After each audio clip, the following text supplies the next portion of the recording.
Do you feel a shiver up your spine from fear? Yes, it's another story from the Nightshade diary.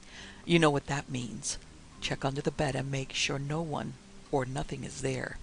Is the closet door securely shut? Then leave your disbelief behind. Amp up your imagination and hang on tight for another ride into terror and mystery. And like all good horror stories, just imagine it's a dark and stormy night. And remember, screaming like a little girl is permitted.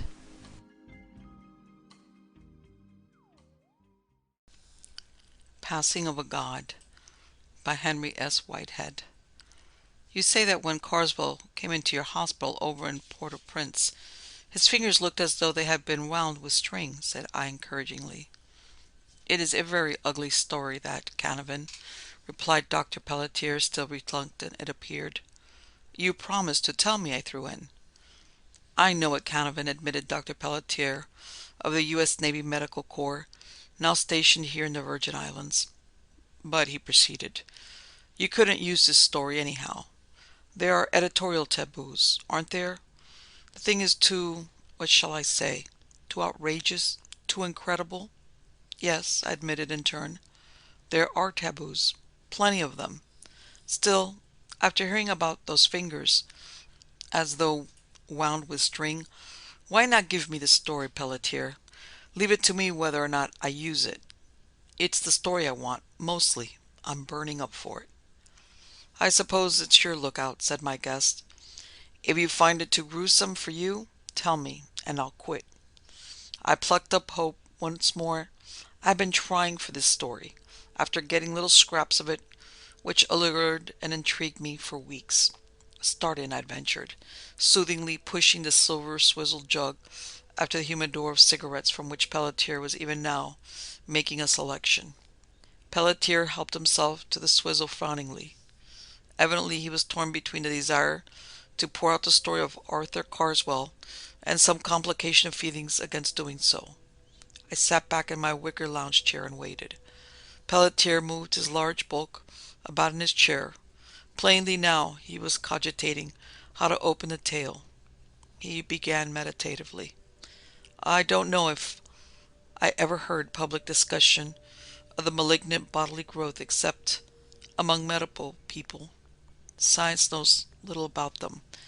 The fact of such diseases, though, is well known to everybody, through campaigns of prevention, the life insurance companies, appeals for funds. Well, Carswell case primarily is one of those cases.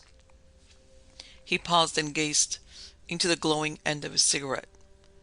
Primarily, I threw in encouragingly. Yes. Speaking as a surgeon, that's where this thing begins, I suppose. I kept still waiting. Have you read Seabrook's book, The Magic Island, Canavan? Asked Pelletier suddenly. Yes, I answered. What about it? Then I suppose that from your own experience knocking around the West Indies, and your study of it, a good bit of that stuff of Seabrook's is familiar to you, isn't it? The voodoo, and the hill customs, and all the rest of it, especially over in Haiti. You could check up on a writer like Seabrook, couldn't you, more or less? Yes, said I. Practically all of it was an old story to me, a very fine piece of work. However, the thing clicks all the way through, an honest and thorough piece of investigation. Anything in it new to you? Yes. Seabrook's statement that there was an exchange of personalities between the sacrificial goat at the baptism and the young black girl, the chapter he calls Girl Cry, Goat Cry. That at least was a new one on me, I admit. You will recall, if you read it carefully, that he attributed the phenomenon to his own personal slant on the thing. Isn't that the case, Canavan? Yes, I agreed. I think that is the way he put it. Then, resumed Dr. Pelletier, I take it that all that material of his, I notice that there have been a lot of story writers using his terms lately, is sufficiently familiar to you that you have some clear idea of the Haitian African demigods, like Ogun, Badagaris, Dambala, and the others, taking up their residence for a short time in some devotee? The idea is very well understood, said I. Mr. Seabrook mentions it among a number of other local phenomena. It was an old Negro who came up to him while he was eating, thrust his soiled hands into the dishes of food, surprised them considerably, then was surrounded by worshippers who took him to the nearest humfor, or voodoo house, let him sit on the altar, brought him food, hung all their jewelry on him, worshipped him for the time being, then characteristically quite utterly ignored the original old fellow after the possession on the part of the deity ceased, and reduced him to an unimportant old pantaloon as he was before. That summarizes it exactly, agreed Dr. Pelletier. That kind of thing, I mean, is the real starting place of this dreadful matter of Arthur Carswell. You mean, I barged out of Pelletier, vastly intrigued. I had had no idea that there was voodoo mixed in with the case. I mean, that Arthur Carswell's first intimation that there was anything pressingly wrong with him was just such a possession as the one you have recounted. But, I protested, I had supposed, I had every reason to believe that it was a surgical matter. Why, you just objected to telling about it on the ground that... Precisely, said Dr. Pelletier calmly. It was such a surgical case. But, as I say, it began in much the same way as the occupation of that old man's body by Ogumba da Greece, or whichever one of their devilish deities that happened to be, just as you say it is well known to fellows like yourself, who go in for such things, and just as Seabrook recorded it. Well, said I, you go ahead in your own way, Pelletier. I'll do my best to listen. Do you mind an occasional question?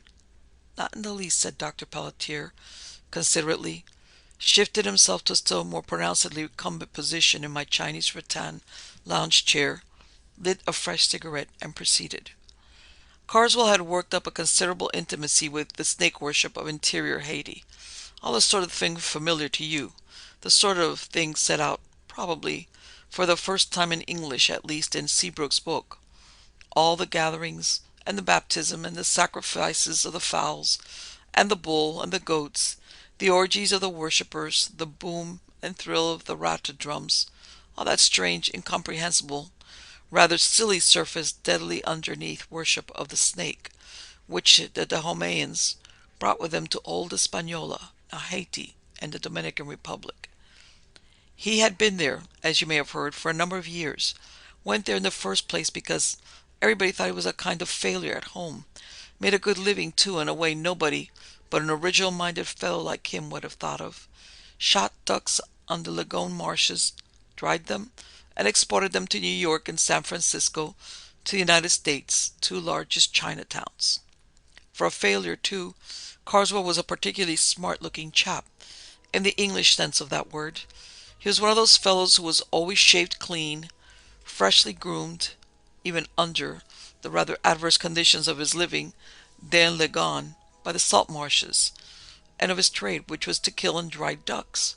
A fellow can get pretty careless and let himself go at that sort of thing, away from home, away, too, from such niceties as there are in a place like Port-au-Prince. He looked, in fact, like a fellow just off somebody's yacht, the first time I saw him, there in the hospital in Port-au-Prince, and that, too, was right after a rather singular experience which would have unnerved or unsettled pretty nearly anybody.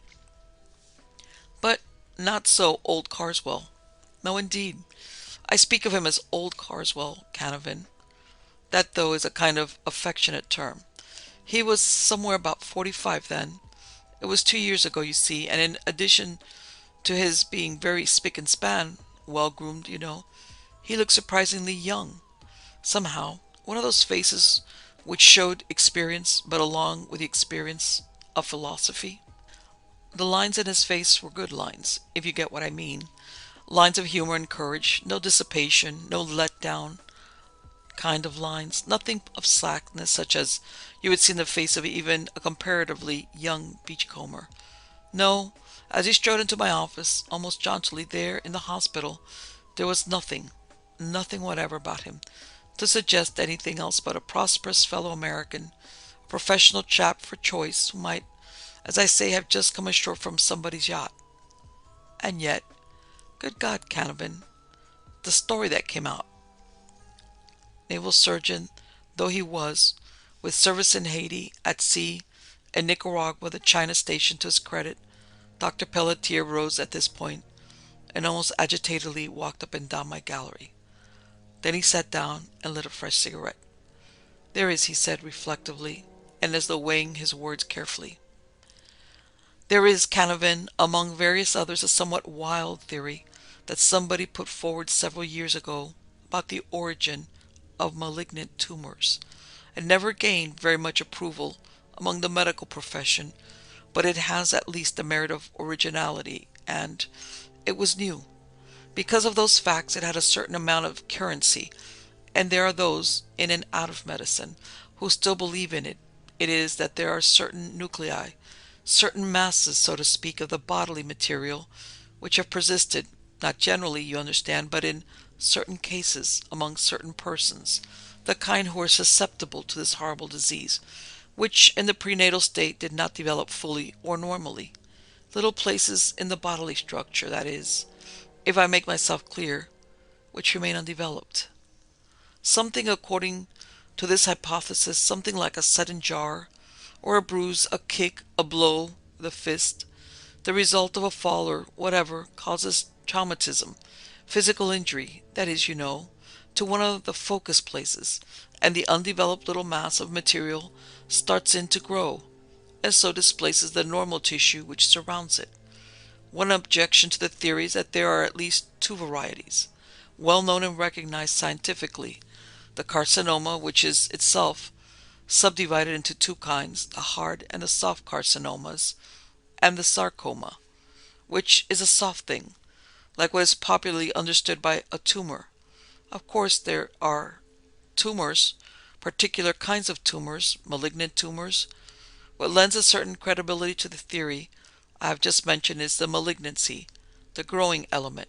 For whatever the underlying reason, they grow, Canavan, as is well recognized.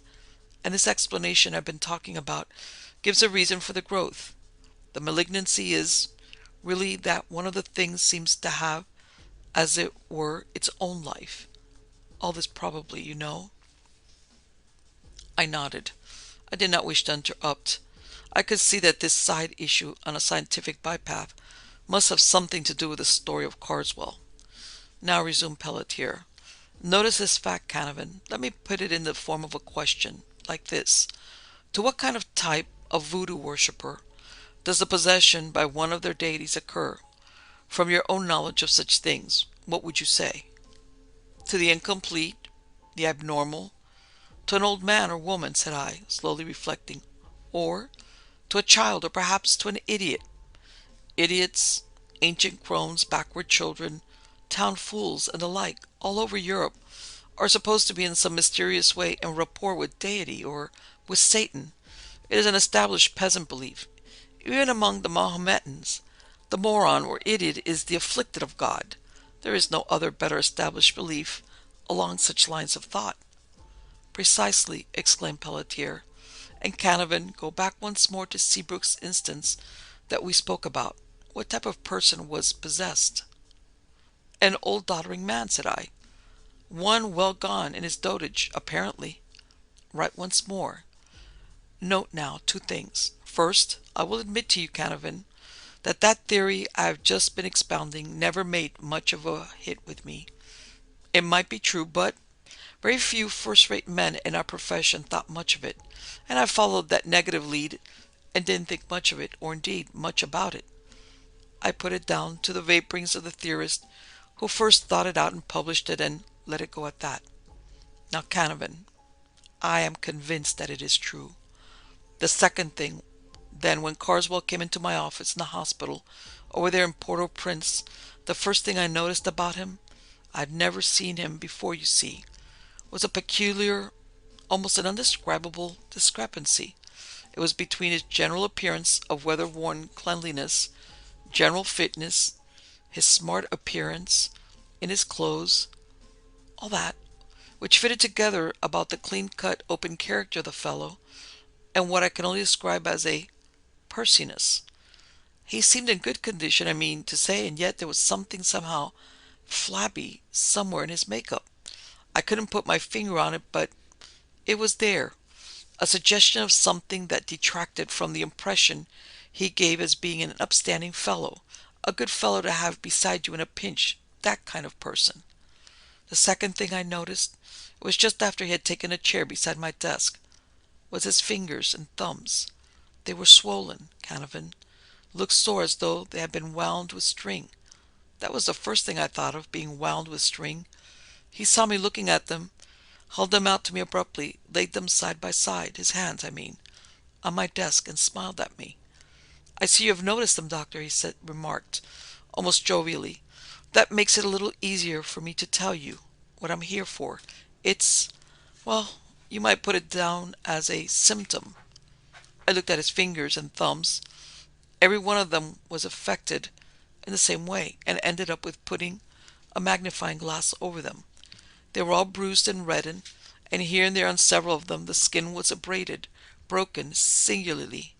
It was a most curious-looking set of digits. My new patient was addressing me again.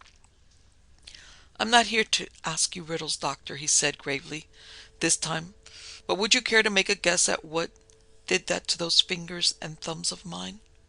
"Well," I came back at him, "without knowing what happened, it looks as if you've been trying to wear about 100 rings, all at one time, and most of them didn't fit."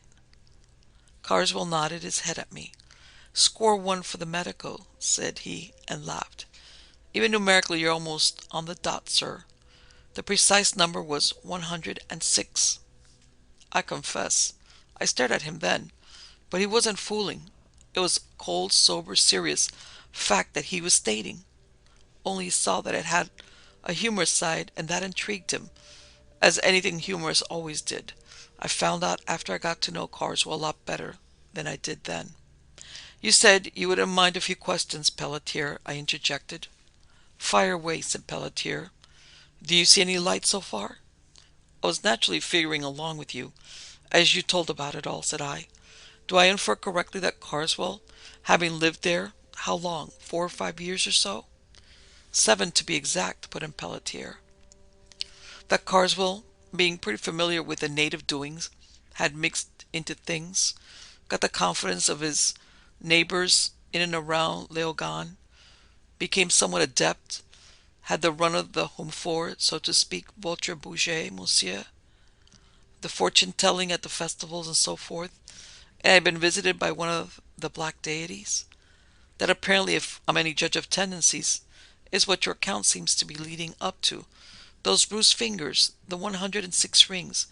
Good heavens, man, is it really possible?" Carswell told me all about that end of it a little later. Yes, that was precisely what happened. But that's surprising and incredible as it seems is only the small end of it. You just wait. "Go ahead," said I. "I am all ears, I assure you." Well, Carswell took his hands off the desk after I had looked at them through my magnifying glass, and then waved one of them at me in a kind of deprecating gesture. "I'll go into all that if you're interested to hear about it, doctor," he assured me. "But that isn't what I'm here about." His face grew suddenly very grave. "Have you plenty of time?" he asked. "I don't want to let my case interfere with anything." "Fire ahead," says I, and he leaned forward in his chair. "Doctor," says he, "I don't know whether or not you ever heard of me before. My name's Carswell, and I live over at Léogane way. I'm an American like yourself, as you can probably see, and even after 7 years of it out there duck hunting, mostly with virtually no white man's doings for a pretty long time, I haven't gone native or anything of the sort. I wouldn't want you to think I'm one of those wasters." He looked up at me inquiringly for my estimate of him. He had seen by himself a good deal, perhaps too much. I nodded at him. He looked me in the eye squarely and nodded back. "I guess we understand each other," he said. Then he went on. "7 years ago it was I came down here. I've lived over there ever since. What few people know about me regard me as a kind of failure, I dare say. But, doctor, there was a reason for that. A pretty definite reason. I won't go into it beyond your end of it. The medical end, I mean. I came down because of this." He stood up then, and I saw what made that discrepancy. I spoke about that flabbiness which went so ill with the general cut of the man. He turned up the lower ends of his white drill jacket and put his hand a little to the left of the middle of his stomach. "Just notice this," he said, and stepped toward me. "There, just over the left center of that area and extending up towards the spleen, on the left side, there was a protuberance. Seen closely, it was apparent that there was some sort of internal growth. It was that which made him look flabby, stomachish. That was diagnosed for me in New York," Carswell explained, "a little more than 7 years ago. They told me it was inoperable then. After 7 years, probably, I dare say it's worse, if anything. To put the thing in a nutshell, doctor, I had to let go then. I got out of a promising business, broke off my engagement, came here. I won't expatiate on it all, but it was pretty tough. Doctor, pretty tough. I've lasted all right, so far. It hasn't troubled me until just lately. That's when I drove in this afternoon to see you, to see if anything could be done." "Has it been kicking up lately?" I asked him. "Yes," said Carswell simply. "They said it would kill me, probably within a year or so, as it grew. It hasn't grown much. I've lasted a little more than 7 years so far." "Come into the operating room," I invited him, "and take your clothes off, and let's get a look at it." "Anything you say," returned Carswell, and followed me back into the operating room then and there. I had a good look at Carswell, first superficially. That preliminary examination revealed a growth quite typical, the self-contained, not the fibrous type, in the location I've already described, and about the size of an average man's head. It lay embedded fairly deep. It was what we call encapsulated. That, of course, is what had kept Carswell alive. Then we put the x-rays on it, fore and aft and sidewise. One of those things doesn't always respond very well to skygraphic examination. To the x-ray, that is, but this one showed clearly enough. Inside it appeared a kind of dark triangular mass with a small end at the top. When Dr. Smithson and I looked him over thoroughly, I asked Carswell whether or not he wanted to stay with us, to come into the hospital as a patient for treatment. "I'm quite in your hands, doctor," he told me. "I'll stay or do whatever you want me to do. But first," and for the first time he looked a trifle embarrassed, "I think I'd better tell you the story that goes with my coming here. However, speaking plainly, do you think I have a chance?" "Well," said I, speaking plainly, yes. There is a chance, maybe a 50-50 chance, maybe a little less. On the one hand, this thing has been let alone for 7 years since original diagnosis. It's probably less operable than it was when you were in New York. On the other hand, we know a lot more, not about these things, Mr. Carswell, but about surgical technique, than they did 7 years ago. On the whole, I'd advise you to stay and get ready for an operation, and say about 40, 60, you'll go back to Leogan, or back to New York if you feel like it, several pounds lighter in weight and a new man. If it takes you on the table, well, you've had a lot more time out there gunning for ducks in Leogan than those New York fellows allowed you." "I'm with you," said Carswell, and we assigned him a room, took his story, and began to get him ready for his operation. We did the operation 2 days later at 10:30 in the morning, and in the meantime Carswell told me his story about it. It seemed that he had made quite a place for himself there in Leogan, among the natives and the ducks. In 7 years a man like Carswell, with his mental and dispositional equipment, can go quite a long way anywhere. He had managed to make quite a good thing out of his duck drying industry, employed 5 or 6 hands in his little wooden factory, rebuilt a rather good house he had secured there for a song right after he had arrived, collected local antiques to add to the equipment he had brought along with him, made himself a real home of a peculiar bachelor kind, and above all got in solid with the natives all around him. Almost incidentally, I gathered from him he had no gift of narrative, and I had to question him a great deal. He had got into the know in the voodoo thing. There wasn't, as far as I could get it, any aspect of it at all that he hadn't been in, except, that is, la chèvre sans cornes, the goat without horns. The human sacrifice on great occasions. In fact, he strenuously denied that the voodooists resorted to that, said that it was a canard against them, that they never really did such things, never had, unless back in prehistoric times in Guinea, Africa. But there wasn't anything about it all that he hadn't at his very finger ends and at his first hand, too. The man was a walking encyclopedia of the native beliefs, customs, and practices. He knew, too, every turn and twist of their speech. He hadn't, as he had said at first, gone native in the slightest degree, and yet, without lowering his white man's dignity by a trifle, he had got it all. That brings us to the specific happening, the story which he had said went along with his reason for coming into the hospital in Port-au-Prince to us. It appears that his sarcoma had never practically troubled, beyond noting a very gradual increase in its size from year to year, before he would know he had one. In other words, characteristically, it never gave him any pain or direct annoyance beyond the sense of the wretched thing being there, and increasing on him, and always drawing him closer to that end of life which the New York doctors had warned him about. Then it had happened only 3 days before he came to the hospital. He had gone suddenly unconscious one afternoon, as he was walking down his shell path to his gateway. The last thing he remembered then was being about 4 steps from the gate. When he woke up it was dark. He was seated in a big chair on his own front gallery, and the first thing he noticed was that his fingers and thumbs were sore and they ached very painfully. The next thing was there were flares burning all along the edge of the gallery, and down in the front yard and along the road outside the paling fence that divided his property from the road. And in the light of these flares there were swarmed literally hundreds of natives gathered about him, mostly on their knees, lined along the gallery and on the grounds below, prostrating themselves, chanting, putting earth and sand on their heads. And when he leaned back in his chair, something hurt the back of his neck, and he found that he was being nearly choked with the necklaces, strings of beads, gold and silver, coin strings and other kinds that had been draped over his head. His fingers and the thumbs as well were covered with gold and silver rings, many of them jammed on so as to stop the circulation.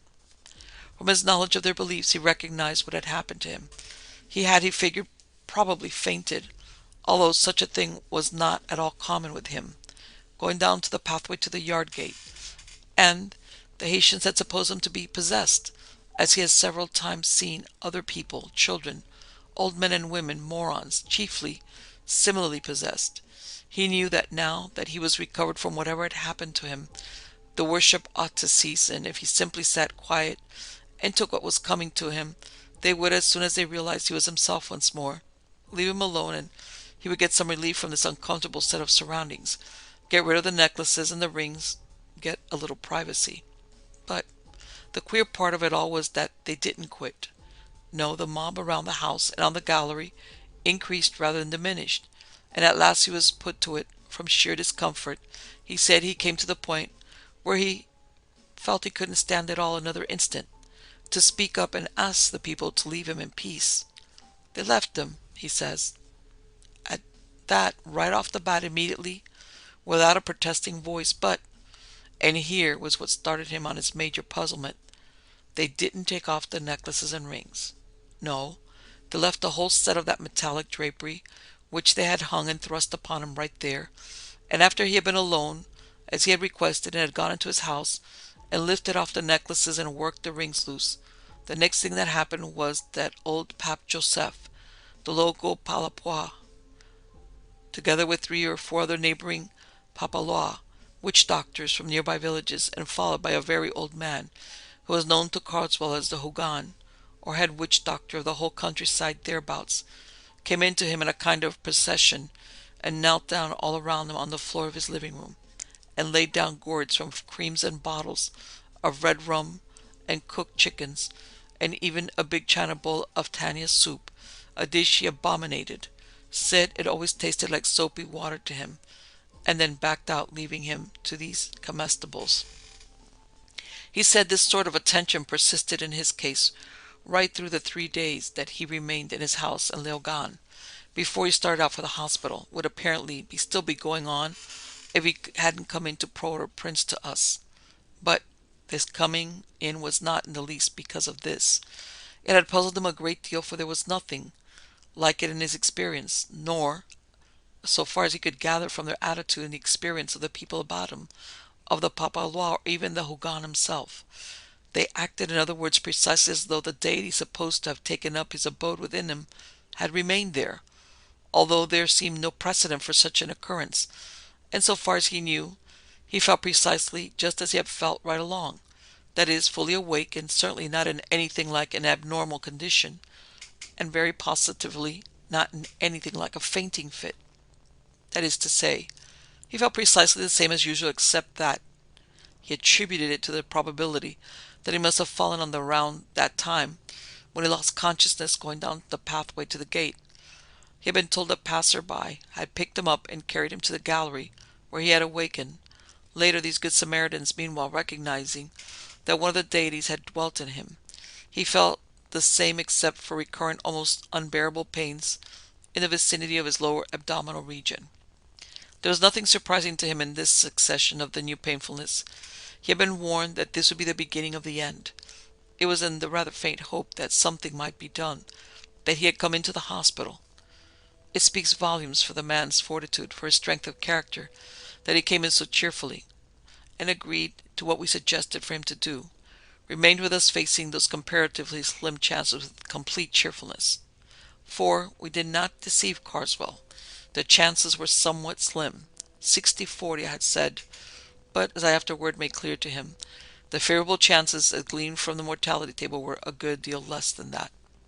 He went to the table in a state of mind quite unchanged from his accustomed cheerfulness. He shook hands good-bye with Dr. Smithson and me in case, and also with Dr. Jackson, who acted as anesthetist. Carswell took an enormous amount of ether to get him off. His consciousness persisted longer, perhaps, than most of any surgical patient I can remember. At last, however, Dr. Jackson intimated to me that I might begin, and Dr. Smithson standing by with a retracting forceps, I made the first incision. It was my intention, after careful study of the X-ray plates, to open it up from in front, in an up and down direction, establish drainage directly, and leaving the wound in the sound tissue in front of it open, to attempt to get it healed up after removing its contents.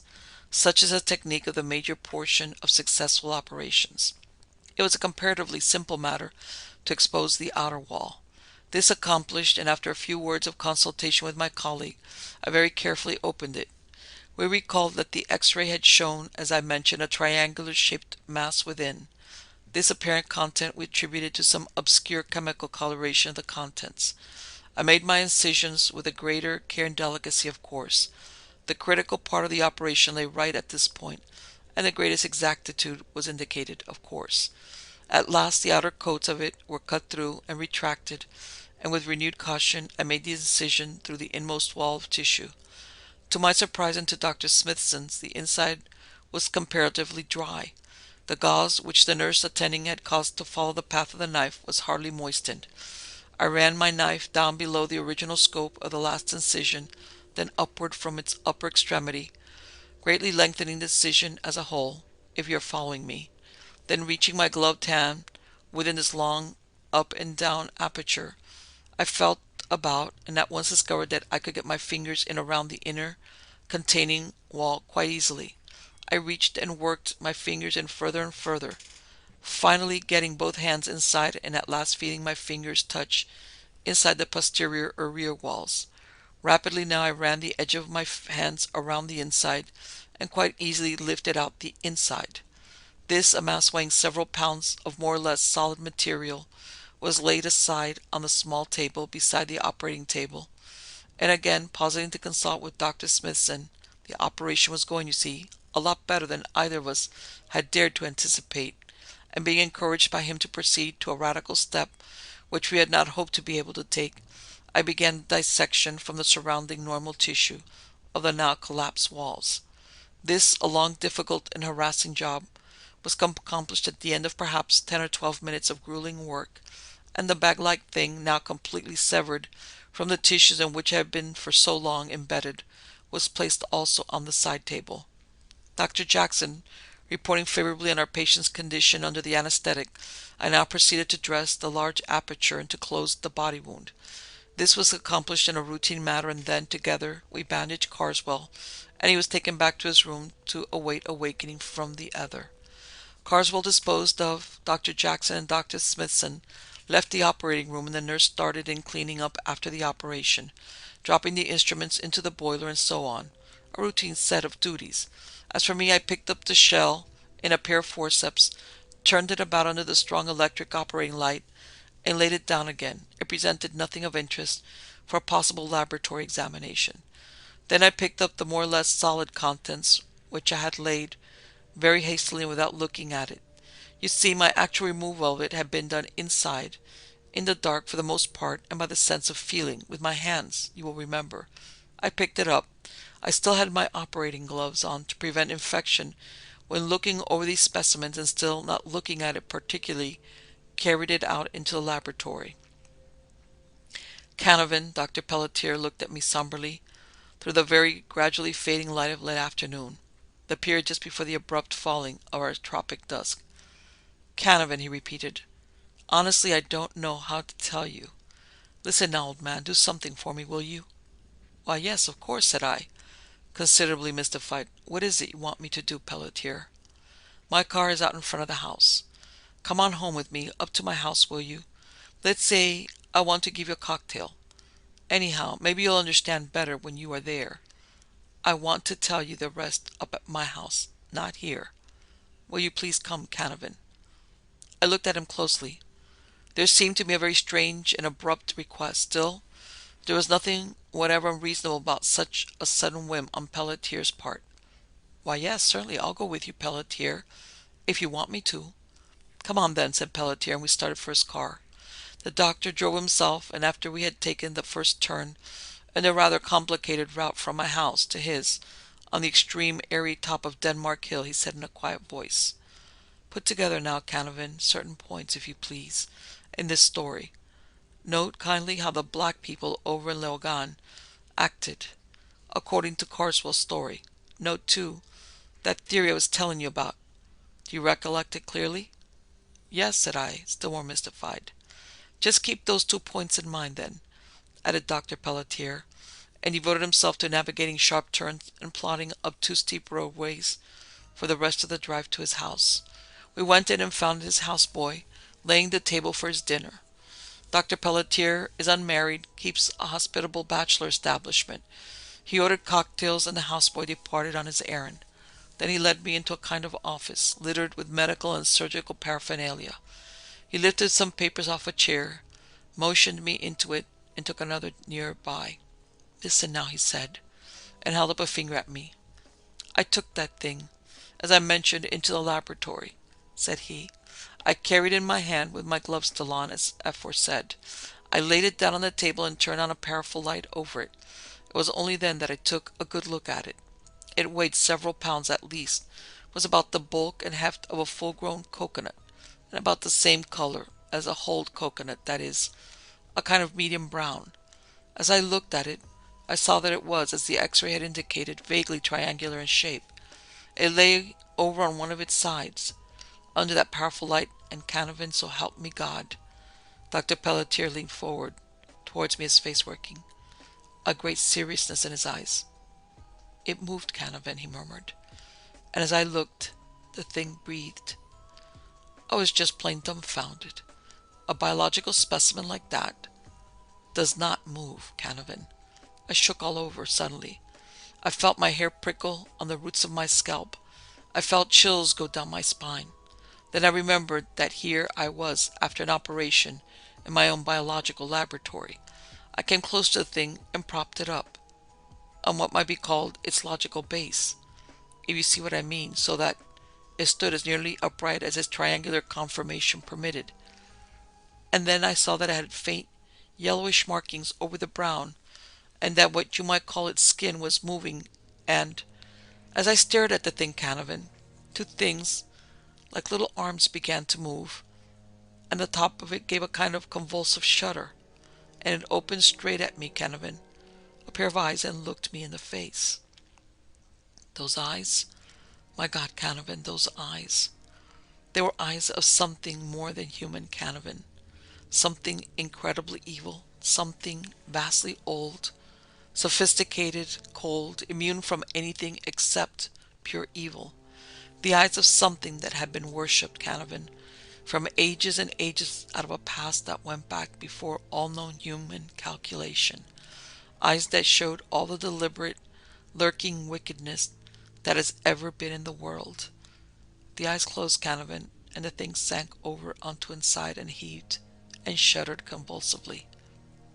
It was sick, Canavan, and now emboldened, holding myself together, repeating over and over to myself that I had a case of the quivers of post-operative nerves, I forced myself to look closer, and as I did so I got from it a faint whiff of ether. Two tiny ape-like nostrils, over a clamped shut slit of a mouth, were exhaling and inhaling, drawing in the good pure air, exhaling ether fumes. It popped into my head that Carswell had consumed a terrific amount of ether before he went under. We had commented on that, Dr. Jackson particularly. I put two and two together, Canavan. Remembered we were in Haiti, where things are not like New York, or Boston, or Baltimore. The natives had believed that the deity had not come out of Carswell. Do you see? That was the thing that held the edge of my mind. The thing stirred uneasily, put out one of its arms, groped about, stiffened. I reached for a nearby specimen jar, Canavan, reasoning almost blindly that if this thing were susceptible to ether, it would be susceptible to... Well, my gloves were still in my hands and now shuddering, so I could hardly move at all. I had to force every motion. I reached out and took hold of the thing. It felt like moist leather, and dropped it into the jar. Then I carried the carboy of preserving alcohol over to the table and poured it in till the ghastly thing was entirely covered. The alcohol near the top of the jar. It writhed once, then rolled over on its back, and lay still, the mouth not open. Do you believe me, Canavan? I've always said that I would believe anything, on proper evidence, said I slowly, and I would be the last to question a statement of yours, Pellicer. However, although I have, as you say, looked into some of those things, perhaps more than most, it seems, well... Dr. Pellicer said nothing. Then he slowly got up out of the chair. He stepped over to a wall cupboard and returned, a wide-mouthed specimen jar in his hand. He laid the jar down before me, in silence. I looked into it, through the slightly discolored alcohol with which the jar, tightly sealed with rubber tape and sealing wax, was filled nearly to the brim. There on the jar's bottom lay such a thing as Pellicer had described, a thing which, if it had been seated upright, would somewhat have resembled that representation of the happy little godling Billiken, which was popular 20 years ago as a desk ornament, a thing suggesting the sinister, the unearthly, even in this desiccated form. I looked long at the thing. Excuse me for even seeming to hesitate, Pellicer, said I reflectively. I can't say that I blame you, returned the genial doctor. It is, by the way, the first and only time I've ever tried to tell a story to anybody. And Carswell, I asked. I've been intrigued with that good fellow and his difficulties. How did he come out of it all?